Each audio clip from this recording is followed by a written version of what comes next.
Hello, everybody. Welcome to another episode of Ask Dr. John, a father and daughter conversation about the book American Change Agent: A Life and Legacy of Seeking Diversity, Equality, and Inclusion by Dr. John F. Leeke, my dad, and yours truly, Ananda Leeke.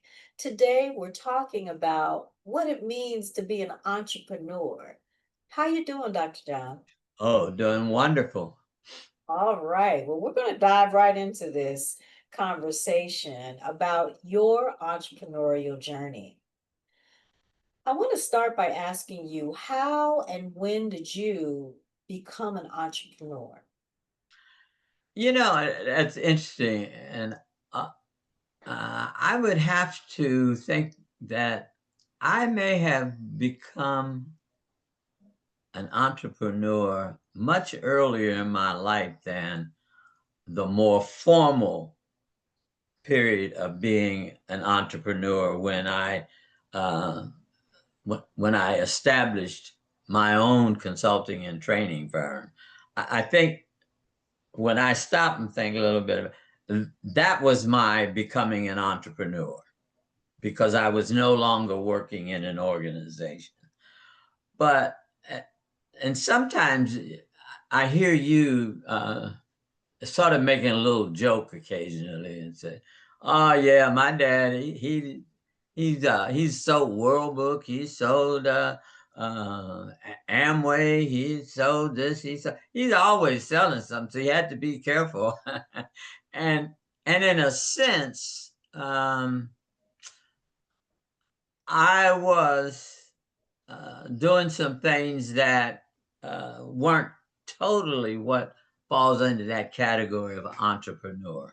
But from the standpoint of when I became formally, and when I say formally, because I I established John F. Leake Associates, and I set up a business, and I went through all of the things that one would do uh, in terms of it. I I had help, and I've always believed you need to let people give you advice, and the individual uh, who helped me tremendously in setting up and establishing my own business was Art Belton. He was my tax consultant, uh, and he recently passed away. And I just can't thank him enough for how he imparted to me so much of his wisdom and his experience because he had been an entrepreneur.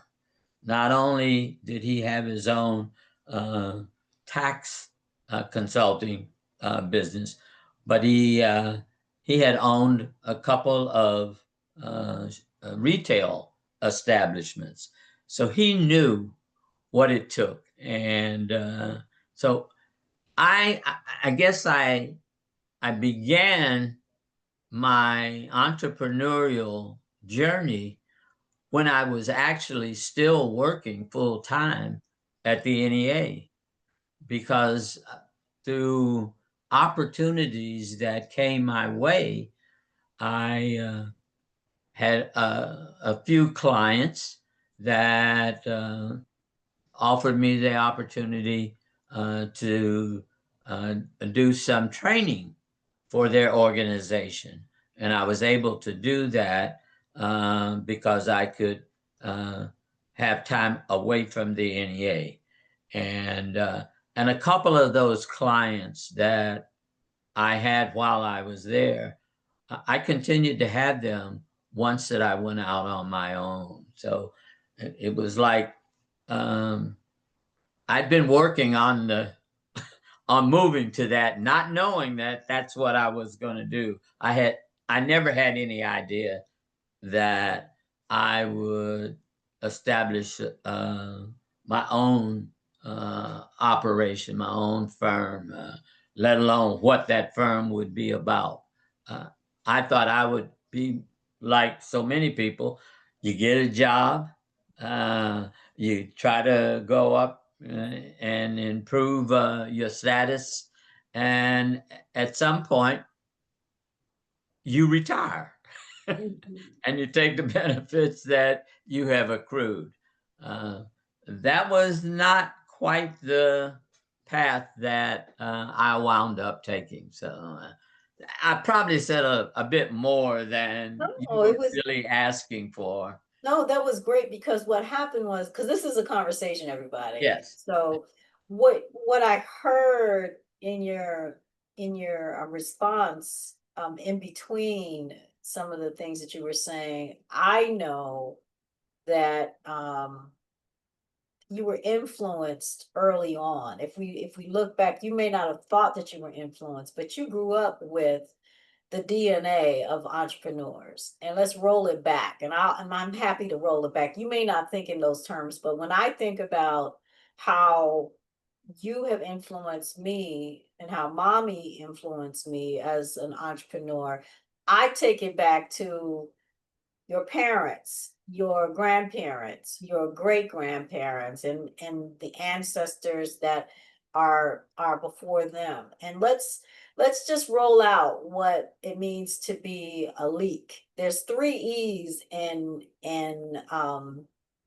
leak, and all of them mean entrepreneur because each one of us in terms of your children have taken on that entrepreneurial spirit at different points of our lives.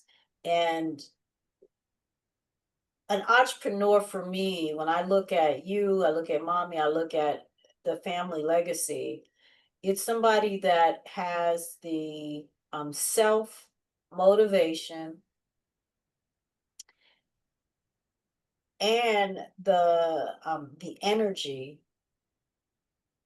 and believes in themselves enough to invest in their skills, their expertise, their talents to take what is inherently inside, some training, some skill, some product that they made with their hands, something, to take it and offer it to another person or an organization or a company where there's an exchange of currency.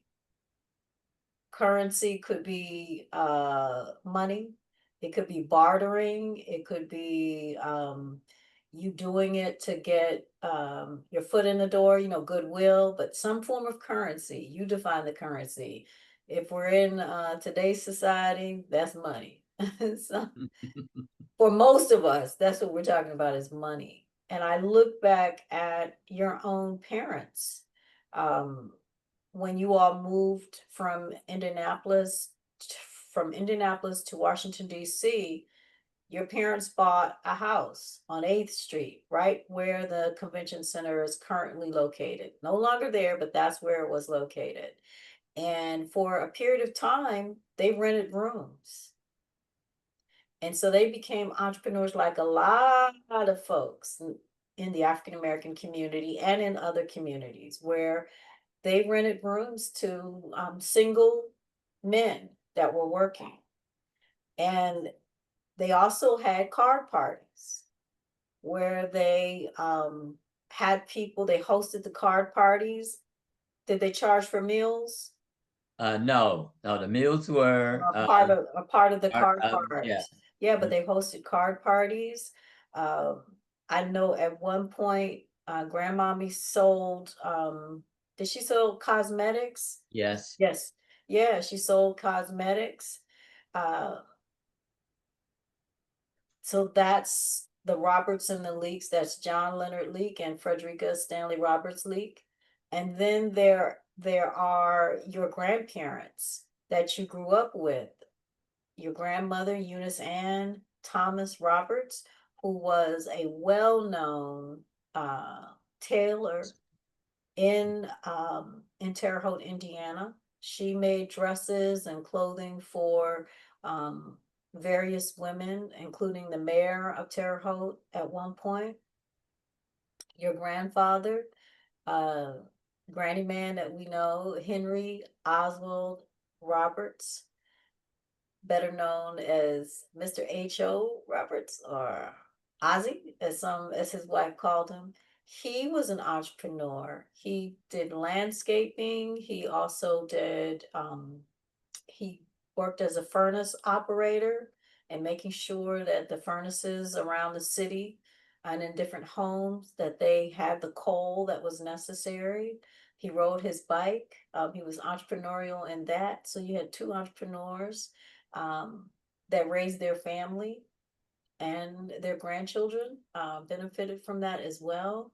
And then you have on the Leek side, you didn't really have uh, an opportunity to have a relationship with your grandfather, James Edward Leek, but granddaddy's father owned a barbershop and an after hours gambling establishment in Gary, Indiana. And so we know that you have that implanted in you, that energy, that wherewithal, whether you have direct knowledge of it or not. I really do believe we have the DNA.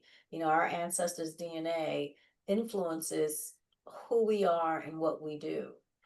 And so you have a foundation that a lot of people um may not be aware of, in their own lives. And I want to stop and invite our listening audience to think about how would you define being an entrepreneur? Because it's not always somebody that has, quote, a full-time business. It could be seasonal. It could be the person that's baking cakes. I know my own grandmother, um, Dorothy Mae Johnson Garden. She was doing catering at one point. Um, and that's how she made extra money. My mother, Teresa B. Garten Leek, was a music teacher. She taught people music lessons. Um, and that's how she earned money when we were younger. So there's so many different ways that we do this thing called entrepreneurship. And you take those entrepreneurial skills into the workplace. It's not just if you're earning money on your own, they have this concept of an intrapreneur, somebody that is on the inside of an organization but has an entrepreneurial spirit. You bring that self motivation, that initiative, that drive to move forward. So think about that as we move into a deeper discussion. My next question is, what did you like or dislike about being an entrepreneur, Dr. John?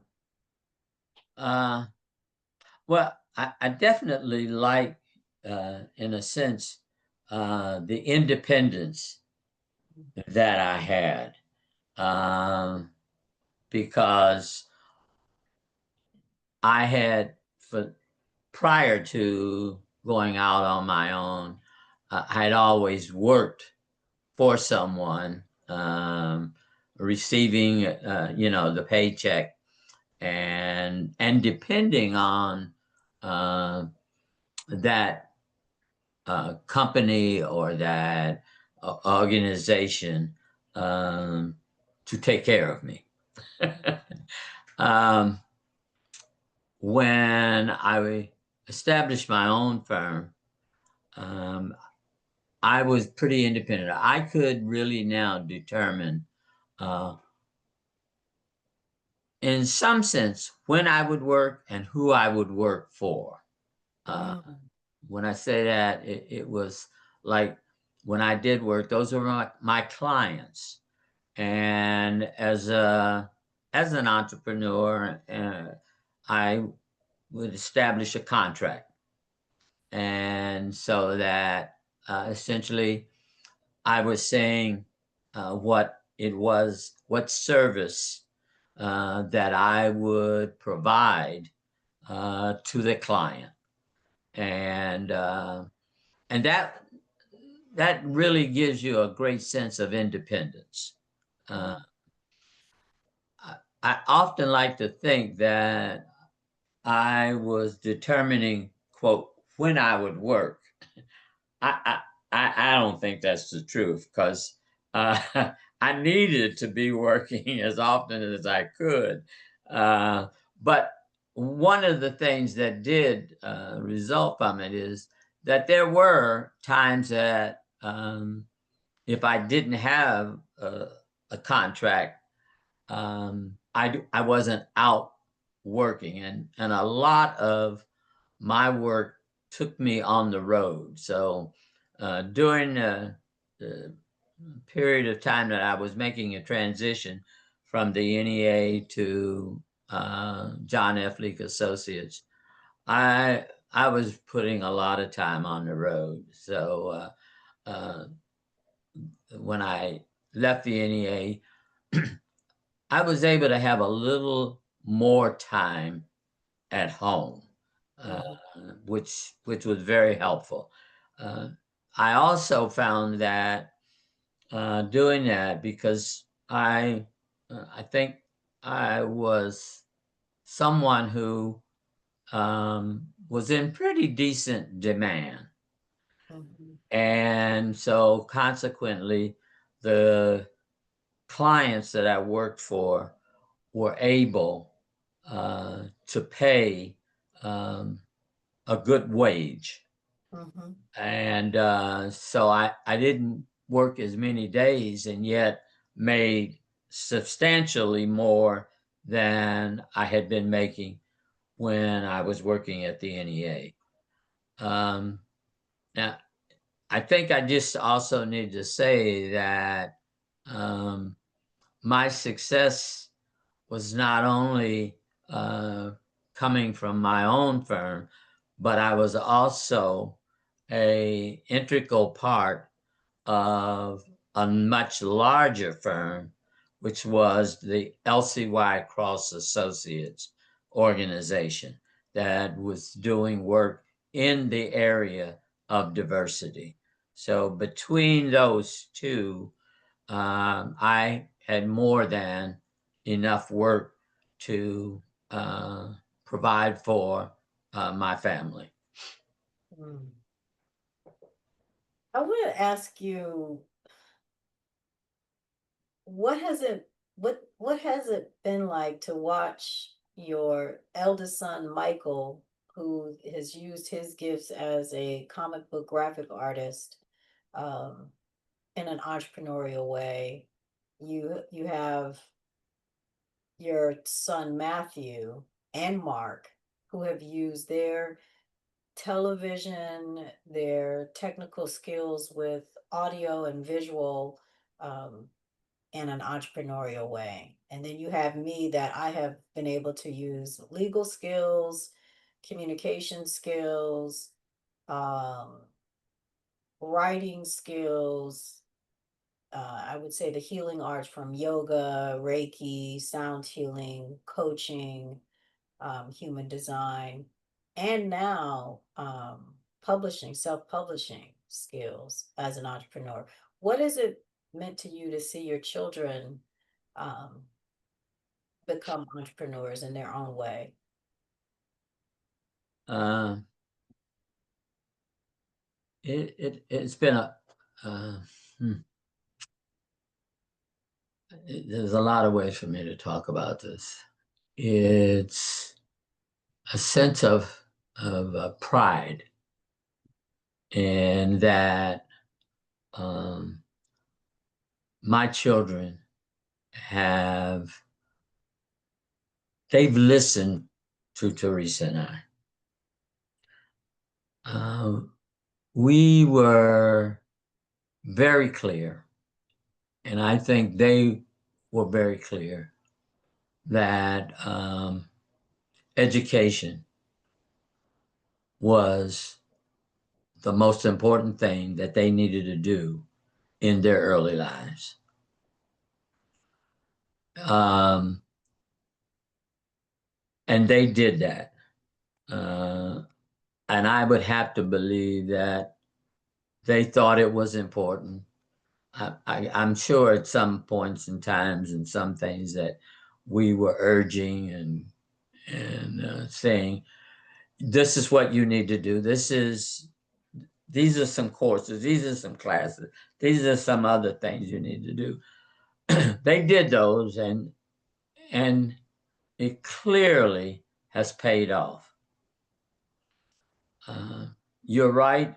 The four of you were able to see both your parents who did multiple things.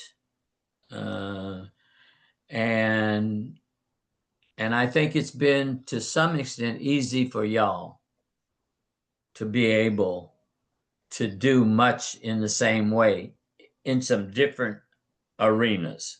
Okay, but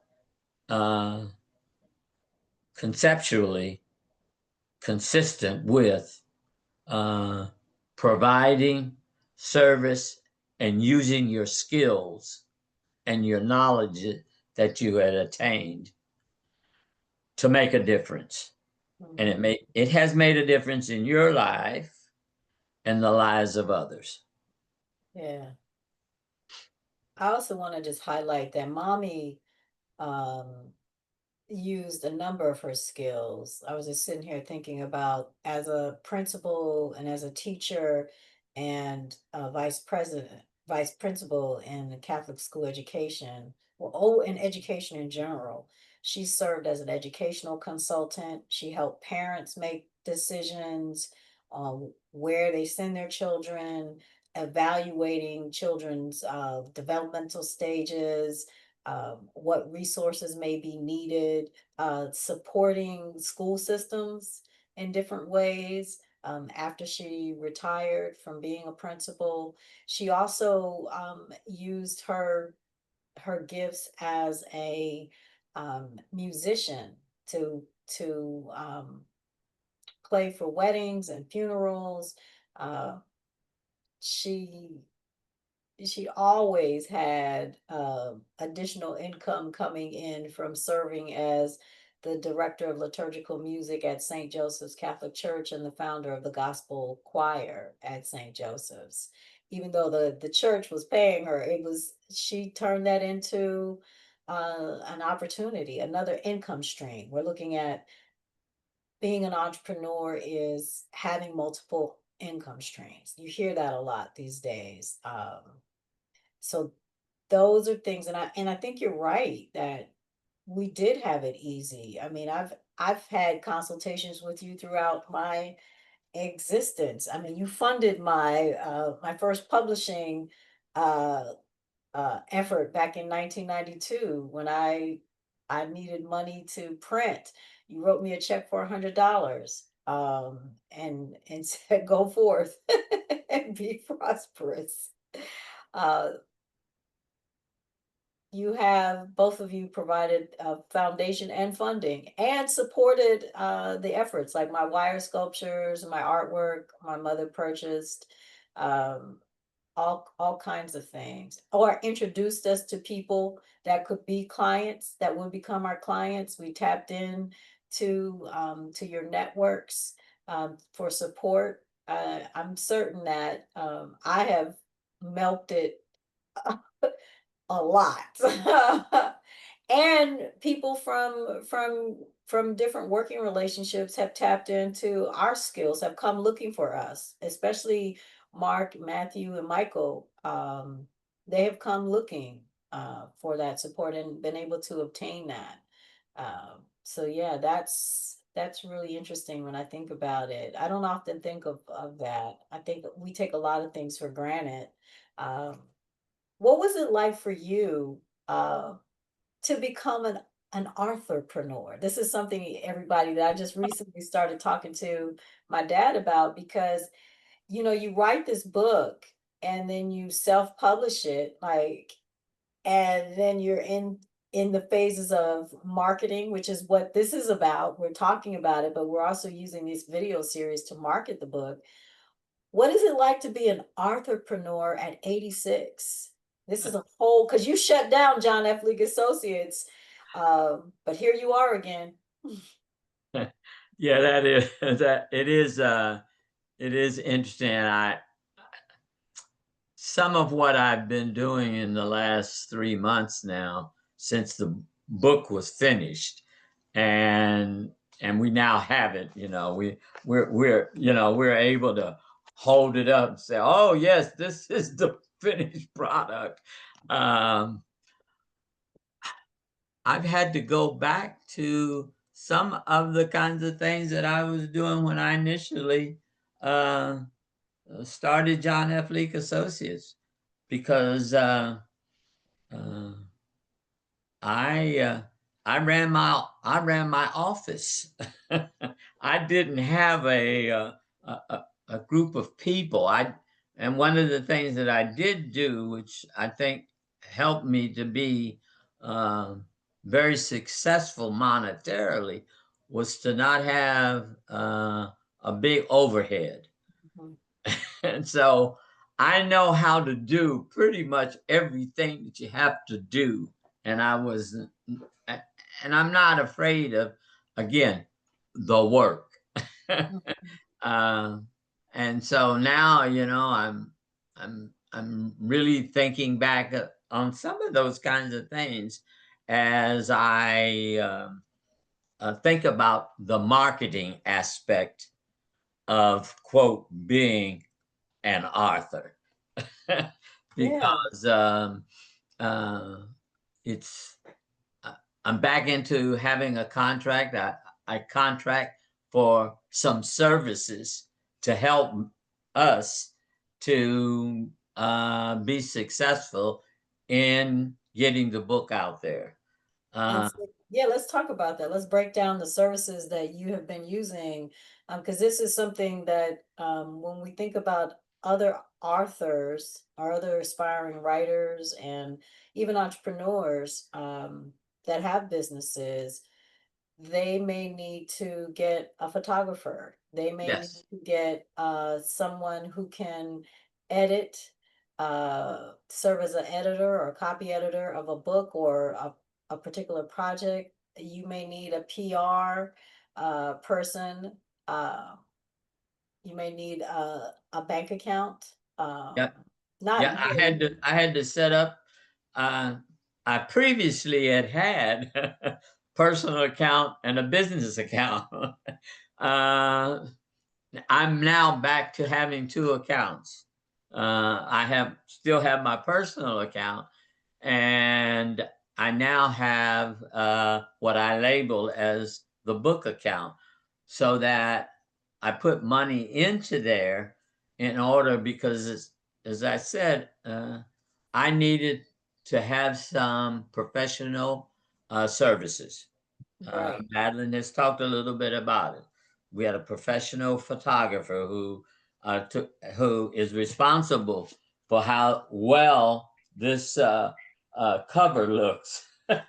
And that's Lee Mosley giving him Lee a shout. Mosley, yes, LeeMosleyPhotography.com. You can yeah, go and find out more about Lee, an amazing, uh, soul together 70 something photographer, the first female photographer for the Washington Post. Yeah. yeah.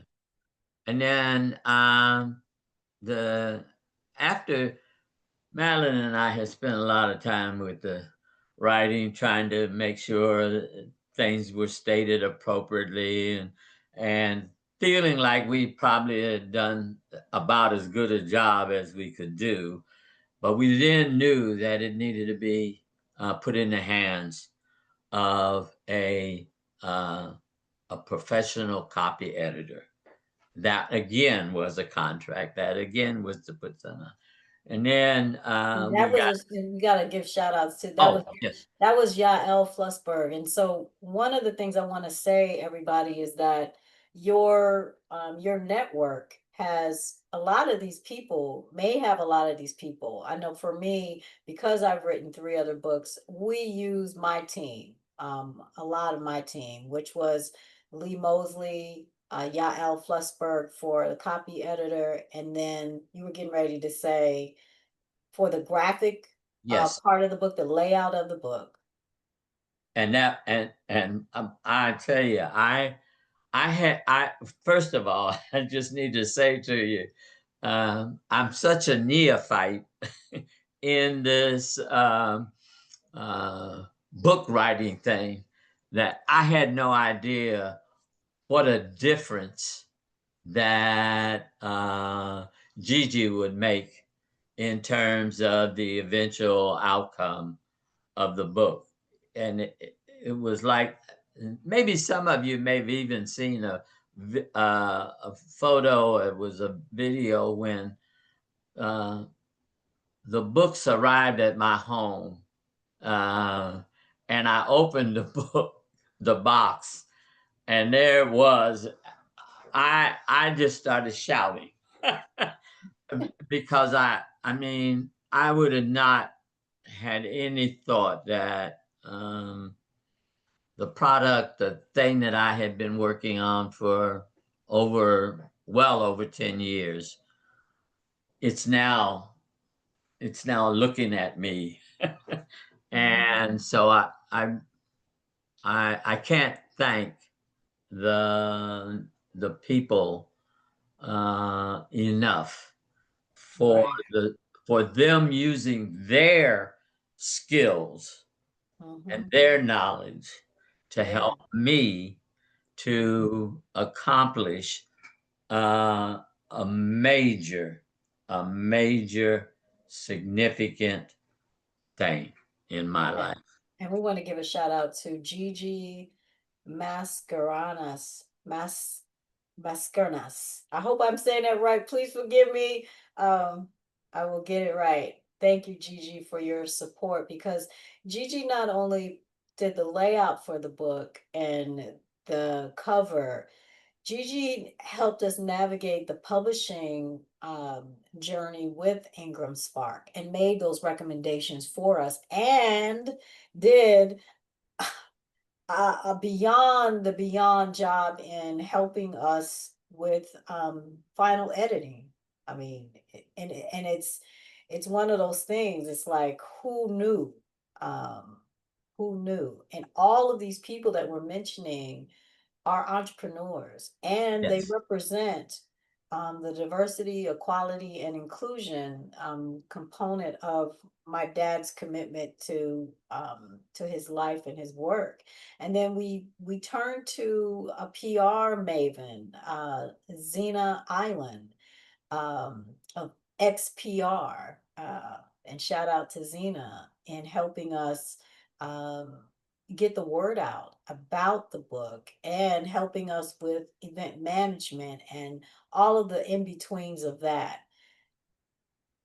The team is important. And then looking into our own treasure chest of resources in terms of family support, with videographer and photography services for the events through my brother Matthew, my own experience as a lawyer, as a self-published author, as a digital communications professional, and so on and so on and so on, um, as a podcaster and a producer of podcasts and different events.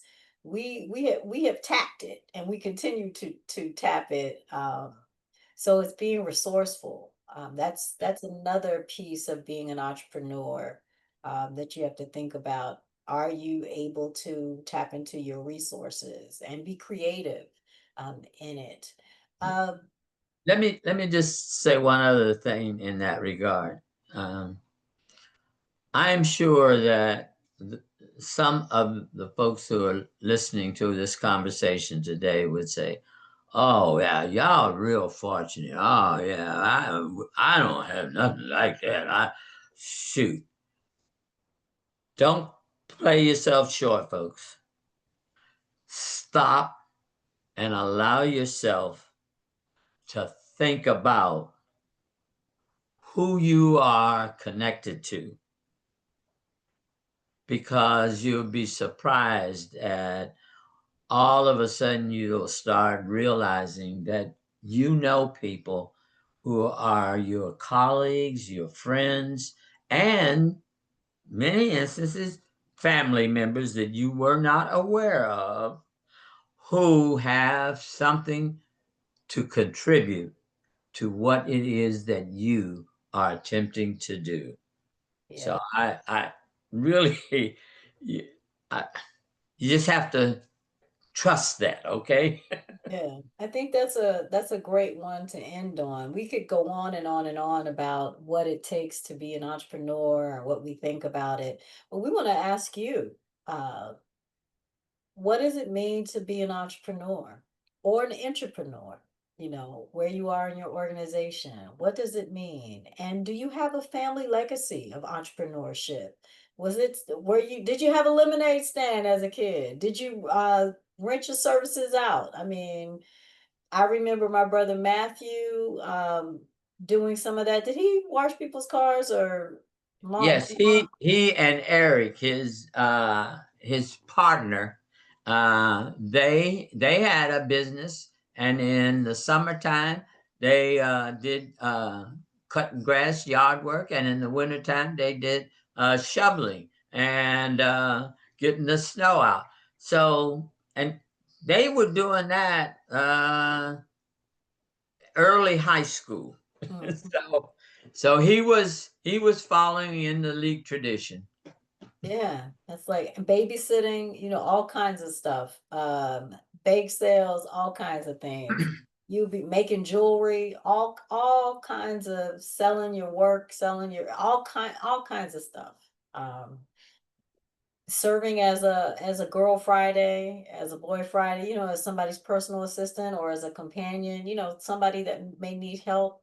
There's so many different ways. So think about, in your own life and your own family, what's your legacy of entrepreneurship? I'm pretty sure you'll probably think of somebody. You'll find someone that represents that in your life, if not you.